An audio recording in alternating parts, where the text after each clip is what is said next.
Buenas tardes, yo soy Juan Miguel Valdera Gil, soy profesor del Departamento de Sociología y junto a mis compañeros Francisco Barro Rodríguez de la Universidad de Jaén y Francisco Entrena Durán, también de la Universidad de Granada, vamos a presentar esta ponencia que lleva por título El impacto de la globalización en el sector textil y de la confección, fragmentación y asimetría, a este 10º Congreso Andaluz de Sociología que se celebra virtualmente entre el 19 y el 21 de noviembre de 2020.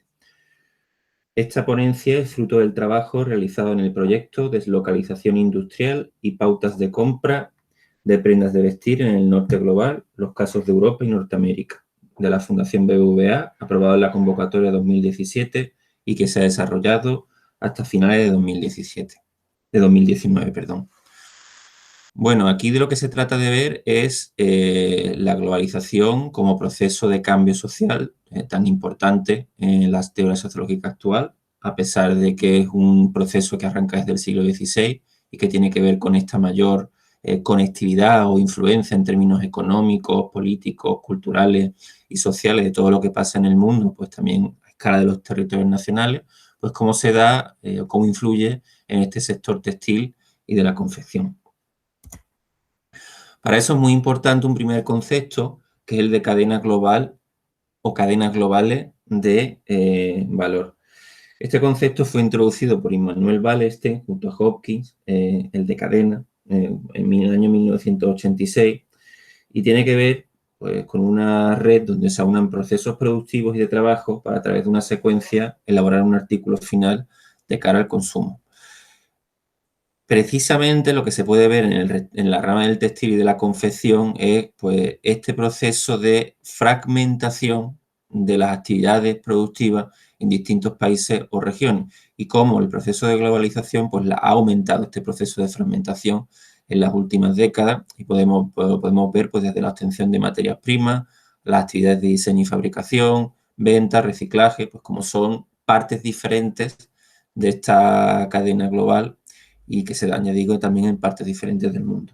Para esto queríamos traer a colación pues, este ejemplo de Wolfgang Kork en su obra La Vuelta al Mundo de un forro polar rojo, pequeña historia de la globalización, pues nos muestra cómo esta prenda puede haber recorrido hasta 25.000 kilómetros desde que se produce hasta que se vende en un mercado. Bueno, respecto a la teoría, tenemos aquí varios autores que queremos señalar, aunque hay más, queremos señalar sobre todo estos. El primero sería el autor de la teoría del sistema mundo, Immanuel Wallerstein, que como ya he dicho antes, pues popularizó el concepto de cadena. Este autor viene describiendo un proceso de formación del capitalismo histórico desde el siglo XVI, donde cada vez más procesos, más partes del proceso productivo de consumo están mercantilizados. Es decir, como esto es un proceso asociado al capitalismo, la mercantilización de las diferentes partes del proceso productivo y de consumo. Y para hablar de este proceso de mercantilización, pues precisamente se refiere además al sector del textil. Quiero citar literalmente: para producir una prenda de vestir se suele necesitar como mínimo tela, hilo, algún tipo de maquinaria y fuerza de trabajo, pero cada uno de estos elementos ha de ser producido a la vez. Y Immanuel Wallerstein también utiliza otro concepto que es el de intercambio desigual entre las diferentes partes o eslabones de la cadena, algo que también conecta con otros teóricos críticos de la modernización como Frank, Cardoso, Amin y Faleto, y también con el teórico Gary Gillespie cuando habla también de cadenas globales de valor. Este autor, por cierto, Gillespie, junto a Kourniszewicz, va a decir en el año 94 que dentro de cada cadena existe una fuerza motriz en la que ciertos actores tienen capacidad para determinar la organización de la producción, comercialización y desplazar a aquellos más débiles hacia las tareas que generan menos beneficios. O sea, aquí está el segundo concepto de asimetría. Digo, ese concepto de asimetría, de que no todas las partes dentro de la cadena son iguales y que, bueno, antes también sostuvieron pues tanto Wallerstein como los teóricos críticos de la globalización. Por otro lado, Saskia Sassen también va a sostener que la producción está fragmentada, pero que también ciertas tareas más beneficiosas, como pueden ser la coordinación, la gestión, el diseño, se llevan a cabo en esto que ella llama las ciudades globales. y que están en partes del mundo, pues sobre todo más desarrolladas. Bueno, respecto a la cadena global de valor en el textil y la confección, nosotros hemos tomado estos eslabones que son los más aceptados, que son el de las materias primas, pues sobre todo algodón y petróleo para la fabricación de fibra sintética, los bienes intermedios que tienen que ver con esta fabricación de hilados y tejidos y tela, el eslabón de la producción y del diseño de lo que serían las propias prendas de vestir, el comercio y la reutilización. Traemos también a colación este esquema utilizado por la Comisión Europea sobre la economía circular, porque están descritos todos los eslabones. Ya digo, este sistema de ropa circular, pues con él se intentaría también disminuir la huella ecológica, como veremos más adelante. Ya digo, lo que nos interesa es que estén todos los eslabones representados. Respecto al primer eslabón, en las materias primas, podemos decir que el algodón pues, es una materia prima utilizada para el textil de la confección de tiempos inmemoriales, ganó peso a partir de la Revolución Industrial y ha sido la principal materia prima pues, prácticamente hasta la década de los 60 del siglo pasado. Desde la década de los 60, el consumo de algodón sigue creciendo a nivel mundial, pero ya a un ritmo más pequeño respecto a estas otras fibras de origen petroquímico, que son las que a día de hoy pues, copan gran parte o la gran mayoría del mercado. Respecto a productores de algodón, pues a día de hoy los principales son China, India, Estados Unidos, Brasil y Portugal. Y respecto a la producción de petróleo, pues tenemos que decir que son los países árabes y los países de la OPEP. Eslabón de bienes intermedios. Aquí tendríamos este segundo eslabón, que es cuando se cogen las materias primas y se fabrican hilados, de tejidos, telas. En este segundo eslabón vamos viendo que también China ha ganado en importancia en las últimas décadas porque acapara el 36,6% de la producción. La Unión Europea sigue siendo importante, tanto en esta cadena como en las posteriores, aunque desde los años 70 viene perdiendo peso precisamente por este proceso de desplazamiento de las actividades productivas hacia terceros países. Aquí es muy importante mencionar el acuerdo multifibras que se firmó en el año 74 y que precisamente estaba pensado para disminuir o para ralentizar el peso o el papel de China y proteger a la industria europea.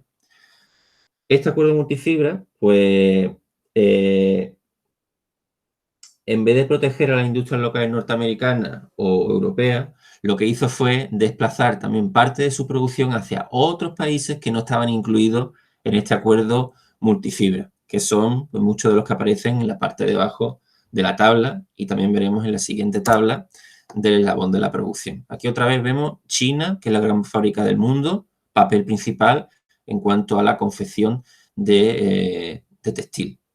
La Unión Europea sigue teniendo un papel otra vez importante, está en el segundo lugar, pero vemos otros países como Bangladesh, Vietnam, India, que son los que se habrían beneficiado de este acuerdo multifibra. En el caso, por ejemplo, de Bangladesh, pues prácticamente todas sus exportaciones están dirigidas al sector del textil y de la confección. También tenemos que decir que aquí en el eslabón de la producción hay que distinguir dos partes. El diseño de las prendas de vestir, que se sigue haciendo fundamentalmente en los países más desarrollados, de la propia, digo, producción, pues con este peso tan importante de China, Bangladesh, Vietnam y otra serie de países.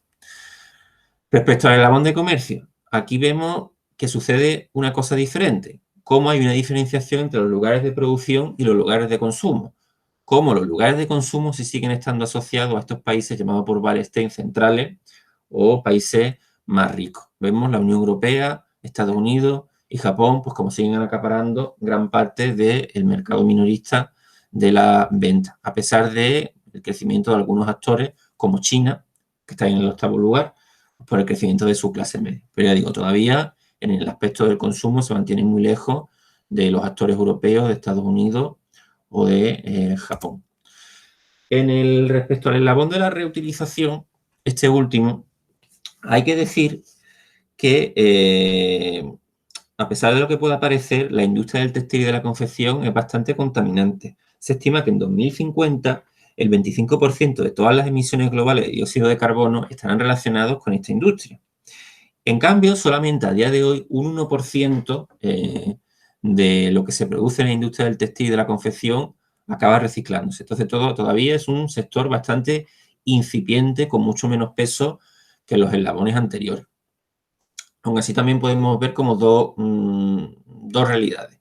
Las realidades de aquellos países que consumen más ropa, lo que decíamos antes, que coinciden con los países más desarrollados, respecto a los países, que tendríamos a la derecha de la tabla, pues que importan esa ropa usada para darle otro fin, ya sea para generar nuevas fibras o para venderlos en mercados de segunda mano. Con algunas excepciones, tenemos también aquí un par de países desarrollados que están en la Unión Europea, Países Bajos y Polonia, que también parece que tienen un papel importante que estén al final de la tabla y que podrían estar especializándose en este sector, yo digo porque ven también un negocio incipiente.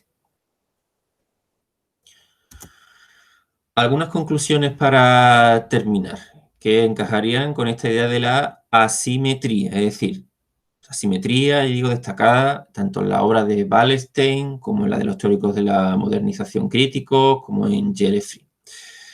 El diseño, la distribución y la venta que se encuentran en los países centrales pues siguen acaparando gran parte del beneficio. Esto lo podemos ver en este desglose de gastos de una camiseta fabricada en Bangladesh, pues que hemos sacado de la Federación de Comercio Justo. Se ve, por ejemplo, que la venta al por menor acapara el 59%, que serían 17 euros.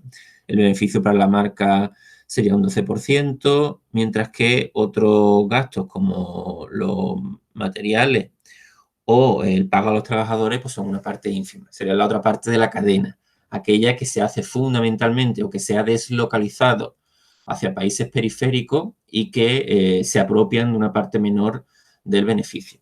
¿Por qué decimos que China es un caso particular? Bueno, pues porque China ha ganado peso en todas las partes de la cadena, tanto la producción de materias primas como la de bienes intermedios, como de las propias prendas de vestir. Pero todavía no tiene un papel tan importante en la distribución, consumo y en el diseño.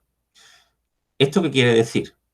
Pues que ahí hay una posición intermedia, aunque parece que la tendencia en este sector, como ya sucedía en el sector de los teléfonos móviles, es que China también intente crear sus propias marcas y lanzarse a controlar tanto su mercado interior de ropa como también el mercado exterior. Esto es lo que podría pasar o está pasando, es un proceso, está por ver qué acaba sucediendo en las próximas décadas, que China trate también de incluirse, de meterse en esos otros eslabones de la cadena, pues que dan mucho más beneficios, por lo que acabaría teniendo presencia en toda la cadena de producción. Bueno, pues esto es todo. Muchas gracias por su atención.